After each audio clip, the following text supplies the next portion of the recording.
So what is USAID? When people hear the name USAID, they focus on aid. They focus on thinking like it's humanitarian work. But aid is not actually in the name of USAID. USAID stands for the United States Agency for International Development, not aid. It's not a charity. And international development is simply capacity building. It is local and regional capacity building done across the whole world, i.e. internationally. The primal id in USAID, international development, is about capacity building of assets that can be used by either the Pentagon, the State Department, or the CIA for their own activities. So if you're the Secretary of State and you were asked by the National Security Council or the President to do something in a different country, overthrow their government, stop the passage of a bill in a foreign country's legislature, how would you do that? And the first thing that I said is you would look at the assets that already exist in the country. Do we need new assets in addition to the ones that we currently have, or are the existing assets, can they achieve this simply by giving them enough money, giving them enough resources, giving them enough training, giving them enough support? One of the main ways that capacity building would be financed would be through USAID. USAID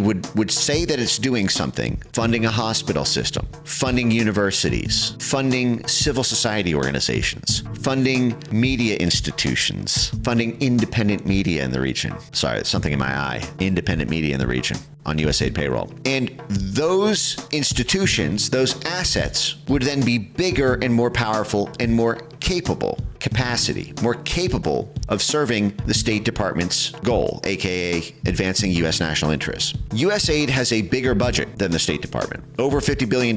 It is a bigger budget than the CIA. The entire intelligence community only has about 72 billion. So that's the CIA plus the 16 others. And USAID has a bigger budget than the CIA and is almost the size of the entire intelligence community combined. That is how important USAID is to American statecraft. It is an intelligence community, a State Department, and a Pentagon assistance organization rolled into one. I just copied this from the USAID website. USAID carries out U.S. foreign policy, advances U.S. national interests by promoting broad-scale human progress. At the same time, it expands stable, free societies, creates markets and trade partners for the United States, and fosters goodwill abroad. The operative phrases here are carries out U.S. foreign policy. This is not charity work. This is not aid. This is cynical, self-serving purposes. And what is it seeking to do? Free societies, open societies. Why does USAID want other countries to be open societies? Because that's how you get the influence in. If a country is a closed society, they're closed off from USAID influence. We cannot capacity build our assets there. Closed societies